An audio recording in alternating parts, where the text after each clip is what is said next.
I noticed the empty space before I noticed her. That is how it works sometimes. You do not see the thing itself first. You see the shape it leaves in the world around it. A silence where there should be sound. A gap where there should be people. A corner of a room that everyone, without ever talking about it, has quietly agreed to avoid. The cafeteria on Deck 7 was always busy. It was the kind of busy that had layers. Conversations stacked on top of the scrape of chairs, the hiss of food dispensers, the low mechanical hum of the ventilation that recycled air for 47 different types of lungs. I had been eating there every day for 3 weeks, and I had stopped noticing most of it. That is what routine does. It turns the remarkable into furniture. But the empty space around table 37 was not something I could turn into furniture. It was too deliberate, too perfectly shaped. The tables on either side of it were full. The tables behind it were full. But in a radius of about 3 empty chairs in every direction, there was nothing, just cleared space and the soft sound of someone eating alone. She was Thren. I knew the species from my briefing materials. 6 limbs, the approximate size of a large bear if a bear had been designed for deep water rather than forests, with a row of ridges running along her back that could produce light in colors I did not yet have names for. Right now those ridges were a dim and muted gray-purple, the kind of color that is not trying to be seen. She ate carefully. 2 of her middle limbs held the utensils, and her movements were precise in the way that movements become precise when there is nothing else to focus on. She did not look up. She did not look around. She ate, and she was alone, and the cafeteria arranged itself at a comfortable distance and pretended not to notice her. I finished my lunch. I made some notes. I went back to work and told myself it was not my business. That night, I read the Thren Cultural Report, not the short diplomatic summary I had skimmed during orientation, but the full document. 940 pages. I read until my office lights cycled to their dim nighttime setting, and my eyes began to ache. What I learned was this. The Thren are one of the most social species in the known conclave. Not social in the loose, flexible way that humans are social, where we can enjoy solitude, choose our company, spend a weekend alone and feel refreshed by it. Social in a much more fundamental sense. Their group structures, called collectives, are not communities they choose to join. They are the environment their biology expects to exist inside.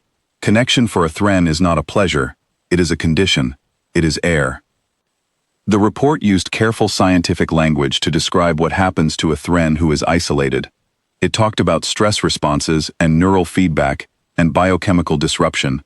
But underneath all that careful language, what it was describing was something very simple. It was describing a slow weight, a pressure that increases by small amounts every day, the feeling of something necessary being withheld. I put the report down. I lay in my bunk and stared at the ceiling and thought about 23 days of empty chairs. I did not sleep very well. The next morning I asked my supervisor, Miriam Boyce, about her. Miriam had been at the exchange for 11 years and had the kind of knowledge that cannot be written in any document. She also had the kind of bluntness that comes from a decade of not having time for anything else. Vale Sin, she said, without looking up. Thren Biosciences, Xenobotany Collaboration, Level 9. Why does she eat alone? Miriam set down her pen and looked at me the way she looked at junior attachés when they asked questions she considered optimistic.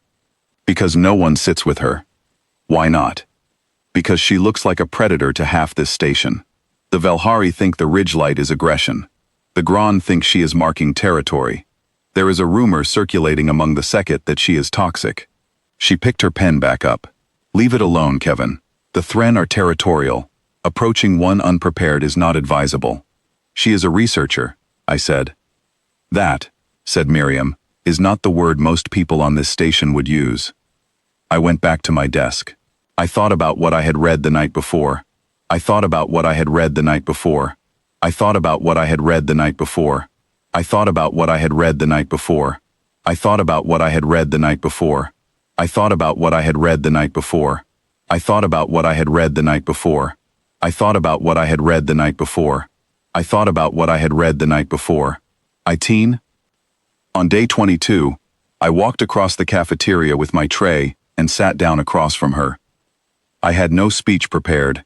I had no plan beyond the sitting. I had thought about this more than it probably deserved, and I had reached the conclusion that talking first would make everything worse.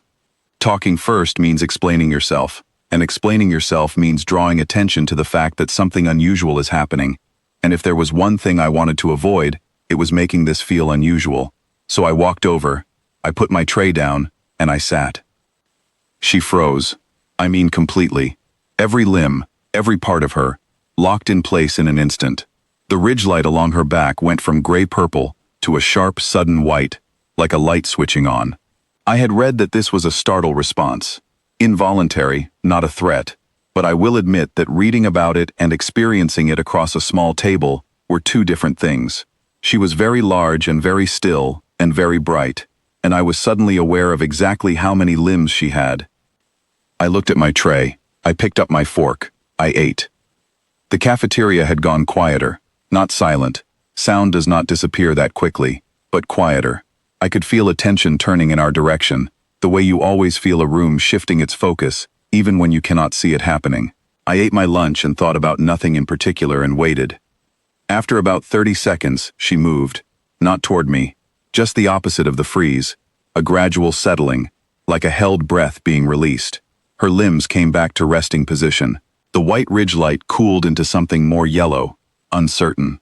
She looked at the space around me in the careful, measuring way of something that is trying to categorize something it has not encountered before. I finished eating. I stood. I collected my tray. On my way past her field of vision, I gave a small nod. Not a bow, not a gesture with any particular cultural weight, just the minimum human acknowledgement that says we shared a space and it was fine. At the base of her spine, just briefly, the ridge light pulsed blue. I had read that blue meant curiosity. I came back the next day, and the day after that. I brought my datapad on day 26 and read reports while I ate, because that was a thing a person does at lunch, when they are simply having lunch, and there is nothing unusual happening. She watched me sometimes. I could see it in my peripheral vision, not staring, but checking, testing the theory of me, deciding whether I was safe. I could not explain to anyone why it mattered to me. Miriam would have said I was being sentimental. The colleagues who had warned me off would have said I was being reckless. Maybe both of those things were true. But I had read 900 pages about what isolation does to a Thren, and I had watched 22 days of empty chairs, and something in me that does not listen to sensible advice had decided that the seat was empty, and I had a tray, and it would be wasteful not to sit. Humans are like that, not all of us.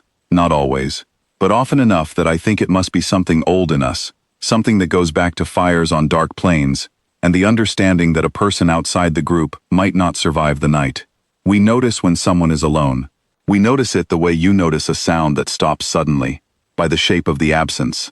And something in us says that seems wrong, and we do something about it, and mostly, we do it quietly, with no plan, and no prepared speech, just a tray of food and a chair, and the vague instinct that this is the correct thing to do. On day 27, she spoke. The Thren communicate natively in subvocal frequencies, sounds below the range of human hearing that other Thren feel as much as hear. I had been wearing a translator implant in my ear since day 22, the kind that processes alien vocal patterns and converts them to something my brain can understand. When she spoke, the implant rendered her words in a soft voice just above a whisper. She asked me why. I had thought about this, what to say, and how much, and whether saying anything would interrupt something that had been working precisely because it did not require explanation. I thought about it for a moment, and then I said the true thing, because the true thing was also the simple thing. You were eating lunch, I was eating lunch. It seemed wasteful to eat alone when there was a perfectly good seat. She was quiet for about 10 seconds. I had learned that 10 seconds was a short processing time for a Thren. They are thorough in a way that humans rarely are. Then she asked if I had known about the isolation grief. That was the word her translator produced. Grief. Yes, I said. I read the reports. She said that most beings on the station did not read the Thren reports. I'm a xenodiplomatic attaché, I said. Reading reports is the main thing I do. The ridge light along her back moved in a slow wave, starting at the base and rolling upward to her shoulders. The implant, after a long pause, labeled this as possible humor, context unclear. I smiled. I found out later that smiling is not a threat signal to the Thren, the way it is to certain other species. They had studied humans carefully enough to understand that showing teeth in the human face means something different. The moment I smiled, her ridge light shifted. It became warmer, steadier. Something the implant labeled simply as ease. We talked for the rest of the lunch period. She told me about her research, something involving atmospheric particles and plant samples from a distant system that she described with a precision and enthusiasm I could not fully follow, but very much enjoyed listening to. I told her about the trade dispute report I was writing, which I estimated would be read by approximately 4 people, filed by 3 of them, and acted upon by none. The slow ridge wave happened again. I decided it was definitely humor. Her name, in the way Thren names actually work, meant something like one who seeks the unknown ridge, a name given to Thren, who are drawn toward things that have not yet been understood. She had left her collective and traveled a very long way, specifically because the unknown things were out here, in the wider conclave, and she had wanted to find them. She had not expected the unknown things to look at her and leave. She told me this simply, without drama, the way you state a fact that has had time to become ordinary. She told me that she had been composing a message to her collective council. A formal request to return early. In Thren diplomatic language, the phrase she would have used meant something like irreconcilable environmental difficulties, which is the careful official way of saying that a situation has become incompatible with continued function. She had been 2 sentences from finished when day 22 happened. "You were going to leave," I said. "Yes," she told me. The weight had become too much. "What stopped you?" The ridge light went through something slow and warm, something the implant could not quite name, and so labeled simply as, "You sat down," she said. That was it. That was the whole of it. I had picked up a tray and walked across a room and sat in an empty chair, and that was the thing that had changed the weight of 22 days. Not a speech. Not a formal act of diplomatic engagement. Not anything I had been trained to do or briefed to understand. Just the ordinary human instinct of seeing an empty seat and deciding to fill it. I have written a great many reports in my career. I have sat through negotiations that lasted multiple days and produced 2 paragraphs of usable outcome. I have drafted frameworks and protocols and position statements that went through committee review more times than I care to count. I do not believe any of it has mattered as much as that one lunch. There is something we get wrong about ourselves sometimes, those of us who are human and out here in the wider conclave.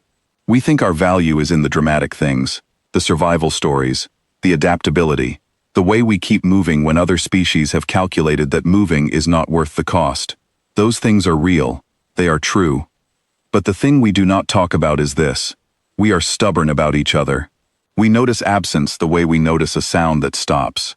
We see the empty chair and something in us, something very old and not entirely rational, says that is wrong, and we go and sit in it, and we do it without announcement, without strategy, without any particular expectation of reward. We do it because the chair is empty and we have a tray, and it is lunchtime, and that is enough of a reason. I see her every day now. She saves table 37 in the morning, which I only learned because a junior researcher mentioned it with an expression of complete bewilderment. 2 of that researcher's colleagues started eating near us about a week later. A second biologist joined without asking, which Vale considered for a long moment before she let him stay. The empty space around table 37 is smaller now. Not gone. These things take time, and there are still beings on this station who look at a Thren and calculate predator before they calculate colleague, and that is going to take longer than a few lunch periods to undo. But every morning, when I walk into the cafeteria on deck 7, there is a tray on the table in the corner. Saved. Waiting. Some things do not need to be complicated. Some of the most important things a person can do look, from the outside, like absolutely nothing. Like simply picking up a tray and walking across a room and sitting down because there is a perfectly good seat and it seems wasteful to leave it empty. That is enough. It has always been enough. We just keep forgetting.